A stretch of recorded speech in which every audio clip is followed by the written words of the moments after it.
สบายดีเนาะทุกคนเนาะเจอกับค่อยลีดเดอร์ซูซี่เนาะมื้อนี้เนาะซึ่งมื้อนี้เนาะจะมาเทศเอาเงินลิ้นมือเขาดาวกันหรือว่าจีเสียเงินก็ลองมาเบิ่งเนาะมาท่าครับคนแป๊บนึงก่อนเนาะท่าคนเขาอีกจักน้อยนึงก่อนเนาะหาเงินเขาดาวกันเขาจะท่าอีกจัก 2-3 นาทีเนาะเราก็ลองไปเบิ่งกันว่าแบบออเดอร์เขามันเจอแล้วจะออกออเดอร์เลยเนาะเพราะว่าพอร์ตค่อยตอนนี้มีอยู่ 1.45 เหรียญลองมาเบิ่งว่าจะสร้างกำไรได้บ่แล้วสำหรับคนที่เข้ามาเนาะจะเข้ามาเบิ่งค่อยการกันก็เลยยอมรับความเสี่ยงนำค่อยได้ก็สามารถตามหรือว่าส่วนค่อยได้เนาะ จะออกออเดอร์ฟังซื้อหรือฟังขายตอน5 วิตรงนี้ผ่านเทรนค่ะขึ้นมาเรียบร้อยเนาะจะได้บ่ได้เข้าเทรนตอนช่วงเทรนเนาะเข้ามาสำรวจประเทศสำนักเนาะซึ่งช่วงนี้เนาะเป็นว่าเป็นช่วงไซด์เวย์ผ่านช่วงเทรนมาเรียบร้อยมาเบิ่งไม้นี้เนาะเนาะเฮงขายนี่มีหลายเฮงขายยังมีหลายอยู่ก็สิขายเด้อไม้นี้เด้อเรามันพยายามขึ้นอยู่นะทุกคนเนาะสังเกตเบิ่งเรามันพยายามขึ้นอยู่แต่ว่าถึงเฮงขายกดลงมาเนาะค่อยก็เชื่อว่าแท่งนี้เนาะมันสิปิดอยู่ที่ขายในวิสุดท้ายก็ลองมาเบิ่งเนาะออเดอร์ไปแล้ว 1.45 เหรียญโอ้โหทำไมเลขบ่ลงได้เนาะ 1.45 เหรียญนี่ว่าแจบไปแล้วเนาะค่อยจิลองออกมาปันอีกจักหน่อยนึงเนาะ 3.45 จะท่าจังหวะก่อนเนาะท่าจังหวะก่อนจังหวะแบบไม้มั่นเจอแล้วจังจีออกออเดอร์เนาะ2เส้นนี้ตัดเดียวเนาะทุกคนเนาะลองสังเกตเบิ่งครับว่ามันยังบ่ทันตัดก็สิลองเบิ่งก่อนว่ามันจะเป็นท่าทีเนี่ยเลยแฮงซื้อแฮงขายหลายก่อนเนาะลองเบิ่งช่วงประมาณเหลือ10 วิสุดท้ายครับถ้าว่าแท่งนี้เนาะมันลงมาแบบตามแนวฮับนี่เนาะทุกคนเนาะเพราะว่าค่อยจิบ่ายค่อยจิซื้อแต่ถ้าอยู่ประมาณนี้ค่อยจิพลาดไปก่อนเนาะแท่งนี้เนาะมันมีความเสี่ยงครับว่าออกออเดอร์ซื้อไปเนาะมันก็มีความเสี่ยงที่จะลงแดงเพราะมันจะลงมาหาแนวต้านมันนี่เนาะทุกคนเนาะปิดได้ก็เป็นแท่งน้อยๆแล้วแท่งนี้นะแต่ว่ายังบ่ทันมันเจอเลยแล้วลงมาหาแนวต้านมันเรียบร้อยนะทุกคนเนาะจังหวะนี้เพราะว่าเส้นมันก็เริ่มตัดเดี๋ยวเรียบร้อยนะทุกคนเนาะแน่นอนว่าเนาะคันว่ามันยังอยู่ระดับนี้เนาะค่อยเลือกที่จะไปฟังเขียวแล้วก่อนนะทุกคนเนาะเลือกที่ไปฟังซื้อคันว่ามันขึ้นมาต่ำเส้นสีฟ้านี่เนาะแล้วค่อยจีขายโอ้ยังลงไปโตได้วะโอ้ผ่านไปก่อนซะยังลังเลโดยจะออกแต่แท่งที่สวดๆเท่านั้นเพราะว่างบเขาน้อยตัดเดี๋ยว2 จุดแล้วเนาะจังหวะนี้ตัดขึ้นน้อยเดียวแต่ว่าเริ่มจีกลับลงเส้นสีแดงนะคันว่ามันบ่ทะลุแนวฮับทุกคนเนาะเส้นสีนี่เนาะค่อยจีซื้อเนาะแต่ว่าคันมันทะลุมาเนี่ยค่อยจีขายนะทุกคนเนาะแค่นี้เนาะเราขายไปมันยังมีแนวโน้มที่จะลงต่อได้นะทุกคนเป็นว่ามันทะลุทั้ง2 เส้นลงมาเรียบร้อยก็มีเปอร์เซ็นต์ที่จีปิดแดงเนาะในแท่งนี้พวกเราจะมาเอาเงินเข้าดาวกันครับวิเคราะห์ถึกไปแบบทบทึมเนาะทุกคนได้มา 2.83 เขาก็จะไป 2.83 แท่นี้เขาก็จะผ่านไปก่อนแท่แบบมันออกแบบสวยๆเพราะว่าการเทศนี่เนาะเขาจำเป็นต้องออกทุกไม้เนาะแล้วมันพยายามลงไปหาแนวฮับเนาะทุกคนเนาะมากรอบราคาตัวที่ 16,500 แล้วมันพยายามลงมาหาแท่นี้เนาะแท่นี้เขาจะขายเนาะแท่นี้เนาะว่าแหงซื้อกันยังว่าลังเลอยู่เนาะในแท่งนี้ว่ามันกดขึ้นมาเกือบเทียบเท่ากับแท่งนี้แล้วแต่สังเกตเบิ่งว่ามันทิ่มห่างเนี่ยว่าแหงขายมันซุกลงมาในนี้แล้วก็มาสมเทียบใส่4 แท่งนี่เนาะว่ามันลงมาสีแดงทั้ง4 แท่งแต่ว่ามันขึ้นแท่งเขียวแท่งเดียวเห็นว่ามันโกงกันข้ามที่ค่อยวิเคราะห์เลยไป1 เหรียญคือเก่าแค่นี้ค่อยจีซื้อเนาะทุกคนเนาะแล้วมันลงมาหาแนวฮับมันเรียบร้อยเนาะทุกคนเนาะลงมาแตะราคานี่เรียบร้อยแต่มันก็ดิ้งขึ้นไปหวังว่าแหงซื้อเนาะยังจีคุมอยู่จนฮอดวิสุดท้ายเนาะปิดแท่งแดงนี่ก็ว่าปิดเป็นแท่งน้อยแต่ค่อยเชื่อว่ามันจะขึ้นเป็นสีเขียวจนวิสุดท้ายโอ้โหขึ้นบ่ได้เนาะปิดเป็นแท่งน้อยแท้ว่าแท่งนี้ค่อยก็จะซื้ออีกบัตรนึงเนาะแล้วมันลงมาแตะแบบแนวฮับที่มันเคยสร้างไว้แนวนี้เนาะทุกคนเนาะแนวฮับที่แบบมันเคยสร้างมาก่อนเนี่ยแต่เห็นว่าแหงขายยังหลายอยู่แท่งนี้ยังลงไปโตเสยผ่านช่วงขาขึ้นนี่กดขึ้นเขียวเลยโอ้โหตายบนทิศเนาะแล้วมันพอดีมันมาแตะแบบแนวฮับที่มันเคยสร้างไว้เนาะทุกคนเนาะที่สร้างไว้ต่ำสุดในช่วงเวลาที่ค่อยเทศนี้สามารถกดขึ้นไปเป็นเขียวได้เลยเห็นว่าแหงขายยังหลายเนาะทุกคนเนาะในแท่งนี้เนาะทะลุลงไปก็ยี่ขายเนาะแท่งนี้เนาะแล้วมันพยายามลงไปหาแนวฮับมันอยู่ลุ่มผีอีกแล้วมันผ่านช่วงขาขึ้นมาหลายเติบแล้วว่าแหงขายยังมีหลายมหาศาลอยู่เนาะยิงจากแท่งนี้เนาะมันทะลุจากที่มันเคยลงมาด้วยซ้ำเนาะแค่นี้เราจะปิดเป็นสีแดงเรียบร้อยเนาะแท่งนี้เนาะพอมันเจอเนาะมันเจอ 80% แต่มันหน้านี่ 100%โอ้โหอย่างน้อยเดียวทุกคนแจบไป4 เหรียญแล้วเนี่ยจะออกมาแก้มืออีกเทื่อสุดท้ายในรอบนี้แท่งนี้เขาจะซื้อเนาะทุกคนเนาะว่าค่อยเคยเจอมาหลายนะแปลว่ามันเป็นแท่งโดจิในนี้เนาะแท่งโดจิในนี้แต่ว่ามาเบิ้งกรณีในแท่งนี้เนาะว่าแหงขายพยายามกดลงเนาะแต่ว่ายังมีแหงซื้อแฝงอยู่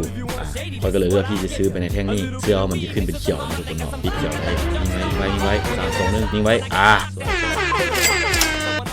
4 6 7 ไม้เนาะชนะได้3 ไม้เนาะแท่งนี้ก็จีขายได้ทุกคนเด้อเพราะมันมีแบบท่าทีเนาะท่าทีมันจีลงไปต่อได้เนาะท่าทีจีลงไปต่อในแท่งนี้มันพยายามลงไปหาแนวครับของมันนะทุกคนเกตว่ามันพยายามลงมาจนที่ต่ำราคานี่แล้วถ้ามันทะลุเส้นนี้เขาจะซื้อเนาะทุกคนเนาะทะลุบ่เสี่ยงเหลือเกินขัดปิดแท่งแดงนี่ปิดแท่งน้อยๆเนาะแต่ว่าเขาเชื่อว่ามันจะขึ้นไปแท่งเขียวเนาะเพราะว่าแท่งนี้มันทะลุแนวครับแนวต้านมันเรียบร้อย โดยเทคนิคก็ยีนำซื้ออีกบัตรหนึ่งเราทุกคนเนาะเพราะมันพยายามขึ้นไปหาแนวต้านของมันนี้ทุกคนเนาะมันพยายามขึ้นเหลือเกินขึ้นมาโดยนึงแต่ว่าแหงขายกดลงมาแต่มันก็ยังพยายามขึ้นไปโตเนาะเสื้อว่าแหงซื้อยังมีอยู่แต่ว่าวิเคราะห์ที่เขาจะไปเดินเงิน 2.7 เนาะเทคนิคก็ยังคิดซื้ออีกบัตรหนึ่งเนาะมันทะลุแนวต้านมันเรียบร้อยเนาะแต่ว่ามันยังทะลุแนวฮับของเราแต่มันยังมีแหงซื้ออยู่ซื้อก็จะมีโอกาสในแห่งนี้เนาะซื้อไป 2.7 เหรียญเนาะว่าเขาได้ทุนออกมาเรียบร้อยเนาะเมื่อกี้เขาเสียบก็ยังบ่ได้ได้ทุนคืนแล้วเนาะตอนนี้ก็ได้กำไรอยู่4เหรียญแล้วออกมาอีก2เหรียญเป็น6เหรียญกำไรอยู่2เหรียญปลายเนาะทุกคนเนาะอันนี้เขาจะไป 3.27 เนาะอาจจะเบิ่งไปก่อนเนาะแท่งนี้เนาะเพราะว่ามันก็ยังลังเลเนาะว่าจะซื้อหรือขายแท่งนี้ยังบ่ทันมั่นเจอกันเลยแล้วตอนนี้เขาชนะ3ใบติดแล้วทุกคนเนาะแท่งนี้คันมันลงเป็นสีแดงก็จะลงไปได้น้อยนึงนี่แหละแต่มันขึ้นเป็นสีเขียวสำหรับในไม้นี้เราค่อยไปอยู่ที่ 3.27 USDT เนาะแท่งนี้เขาจีขายได้ทุกคนเด้อเห็นว่าสังเกตเนาะพอดีมันมอดแนวต้านของมันเรียบร้อยเนาะแต่ว่าแหงขายนี่ก็ยังบ่หมดเนาะว่าลังเลจะขึ้นอยู่แต่ว่ามันก็ยังแหงขายกดลงมาค่อยเสื้อว่าอยู่ประมาณ10ปลายวินี่เนาะหรือว่า 4-5 วินี่มันจะกดลงแดงอีกคันมันดีขึ้นเขียวมันจะกดลงแดงจนฮอดวิสุดท้ายเนาะลงแล้วตอนนี้นิ่งไว้ดูตอนนี้สนะมาอยู่ที่4ไม้ติดทุกคนเนาะไม้นี้ค่อยจะไป5เหรียญเลยไม้นี้นะอาจจะไปครึ่งนึงเนาะแท่งนี้เขาจะผ่านไปก่อนแท่งนี้ยังบ่ทันมันเจอไปเลยเนาะว่ามันจะทะลุแนวต้านอยู่เนาะนี่เนาะคันมันทะลุขึ้นมานี้แน่นอนเราค่อยจะซื้อเนาะแต่ว่าทะลุขึ้นมาน้อยเดียวแต่ว่ามันลงมาค่อยก็เลยบ่มันเจอเนาะมันก็มีโอกาสที่จะลงแดงคือเดียวแต่ว่าคันค่อยออกออเดอร์ค่อยจะออกฟังเขียวแน่นอนเนาะแท่งนี้เนาะแต่ว่ายังลังเลนะนึงว่าคันว่าบ่มันเจอระดับ 80% นี่ค่อยจะบอกออเดอร์เลยว่าปิดเป็นแท่งน้อยๆนะครับว่าแท่งนี้ทะลุแบบเส้นตัวสีแดงนี่ขึ้นไปค่อยซื้อนี้ว่ามีเปอร์เซ็นต์หลายแต่มันบ่ทะลุนี่ก็เลยบอกออเดอร์ไปคันว่าแท่งนี้เนาะคันมันทะลุแบบเส้นสีฟ้าเนาะเส้นแนวฮับนี่เนาะค่อยสิขายนะทุกคนเนาะคันว่ามันยังอยู่ซ้ำนี่ค่อยสิซื้อเนาะว่ามันพยายามทะลุเนาะทะลุเส้นสีฟ้าแต่ว่าแหงซื้อนี่มหาศาลเนาะกดขึ้นไปเนาะทุกคนเนาะก็ลองสังเกตเบิ่งว่ามันกดขึ้นไปจนว่าจีทะลุเส้นนี้เนาะมันก็เคยทะลุมาแล้วเนาะทะลุเส้นสีแดงแต่ว่าซื้อนี่ก็มีโอกาสอยู่เนาะแทงนี่เนาะนิ่งไว้ลูกพ่อสวยโอ้โหตอนนี้เนาะเขาก็กำไรมาอยู่ที่10เหรียญงบค่อยออกมาเมื่อกี้ก็ประมาณ6เหรียญ2 4 5ไม้ติดทุกคนเนาะจังหวะนี้ไม้นี้เขาจะไป 6.49 เนาะคันว่ามันเจอเลยจะออกออเดอร์มีเลยแต่ว่าคันบ่มันเจอที่ผ่านไปก่อนเนาะผ่านไปก่อนทั้งนี้ลึกๆเห็นก็ยักซื้ออยู่ใดถ้ามาซื้อนี่ก็เสียไปเนาะไม้นี้เนาะแจ๊บไปดีเด็ดยังรอท่านะทุกคนเนาะเขาต้องรู้จักรอท่าไม้ที่มันเจอไม้ที่มันสัวกว่านี้เนาะแล้วเมื่อกี้ก็มันเจอระดับนึงแต่ว่ายังบ่มันเจอหลายไปเลยก็เลยบอกออเดอร์ไปแท่งนี้เขาจีซื้ออีกบัตรนึงทุกคนเพราะว่าสังเกตเบื้องจากแท่งนี้แล้วเนาะมันพยายามกดลงเหลือเกินเนาะพยายามกดลงมาทะลุเส้นสีฟ้าเนาะแต่ว่ามันยังลงบ่ฮอดด้วยซ้ำมันอยู่แบบเครื่องกลางนี่เลยพอดีเป็นแท่งโดจิเรียบร้อยถ้าเป็นแท่งโดจินี้ว่ามีเปอร์เซ็นต์ที่จะขึ้นเขียวหลายเนาะคนหลายก่อนที่จะลงแดงยิงไปก่อน3-2-1สวยโอ้โหเรากำไรมาอยู่ที่10ปลายเหรียญนะทุกคนเนาะจังหวะนี้ชนะ2-4-6ไม้ติดแล้วขันตามโดยที่วิเคราะห์บ่ถึก2ไม้ติดแล้วค่อยสิพักเลยเนาะในรอบนี้แต่คันว่าชนะไปนี่ก็ว่าวิเคราะห์ถึกอยู่ไม้นี้จะผ่านไปก่อนเนาะคันว่าชนะอยู่นี่ว่าวิเคราะห์ถึกอยู่นี่ก็ค่อยก็สิไปต่อเฮ็ดว่าเนาะช่วงนี้ว่ามันจะอ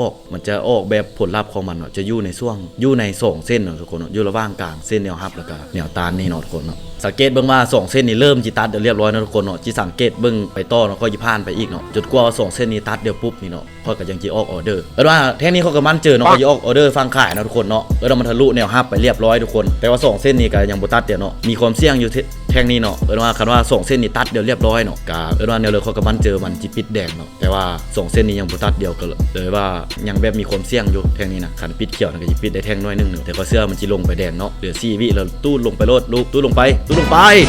โอ้โหลงบ่ได้นะทุกคนเนาะแท้ท่าอีกบัตรนึงก่อนเนาะเพราะว่าเส้นนี้ยังบ่ทันตัดเดี๋ยวเถอะบัดนี้จะรอท่าก่อนเนาะคือยีตัดเดียวเราเมื่อกี้เนาะ2เส้นเนาะค่อยก็คิดว่ามันจีตัดเดียวแต่ว่ามันบ่ตัดเดี๋ยว3คันตัดเดี๋ยวนี้มันลงแดงแล้วเมื่อกี้นี่แท่นี้จีผ่านไปก่อนเนาะเป็นว่านิ่งเกี่ยวกับโซนี่สวิงกับบ่สวิงแหงไปเลยเนาะจากว่ามันจีตัดเดียวเนาะแต่ก็ขนาดเดี๋ยวไปซะงั้นแท่นี้บ่มั่นเจอไปเลยเนาะจะไป5เหรียญเนาะทุกคนแท่นี้ค่อยจีซื้อเด้อทุกคนเพราะว่ามันทะลุเส้นสีแดงเรียบร้อยเนาะทุกคนเนาะเส้นต้านมันเนาะมีเปอร์เซ็นต์ที่จะขึ้นเขียวอยู่ใจลึกๆก็อยากเอาอินนั่นแหละ แต่ว่าทุนเฮาเนาะมันก็ยังน้อยก็เลยออกไปที่5เหรียญเนาะก็วินไป2-4-6โอ้โห2-4-6วันที่เอาชนะจาก10ไม้ติดแล้วเนาะแต่ไปพลาดไม้นี้ น่าเสียดายถ้านี้ค่อยมันเจอเหลือเกินทุกคนค่อยจะซื้อทุกคนเอาอินไปหมดเลยเนาะไม้นี้เนาะก็ลองมาลุ้นเดี๋ยวเนาะเพราะว่าพยายามกดลงแดงเหลือเกินเนาะแท่งนี้เนาะแต่ว่าแห่งซื้อนี้มันยังมหาศาลเหลือเกินค่อยก็เลยเลือกที่จะไปฟังเขียวเนาะทุกคนพลังใบกุ้มเฮาโกลิกทีมมาเบิ้งเนาะสตาร์อยู่ไม้นี้แล้วล่ะเขาดาวเนาะ เงินเขาดาวสตาร์อยู่ไม้นี้แล้วล่ะขึ้นไปกดลงแดงแล้วขึ้นในบออุ้ยจะกระซากลงไหมลูกโอ้โหอุ้ยเนาะแทงมันเจอกลับมาเป็นนี่เนาะเราขึ้นไปจนเราไปจุเส้นแนวต้านมันเรียบร้อยแต่ลงมาเนาะน่าเสียดายไม้นี้เราไปไม้เยอะเกินไปเนาะ เพราะนี่เนาะก็จะพักก่อนเนาะมาเบิ้งในช่วงจังน้อยนี้มาเบิ้งกราฟจังน้อยก่อนพักผ่อ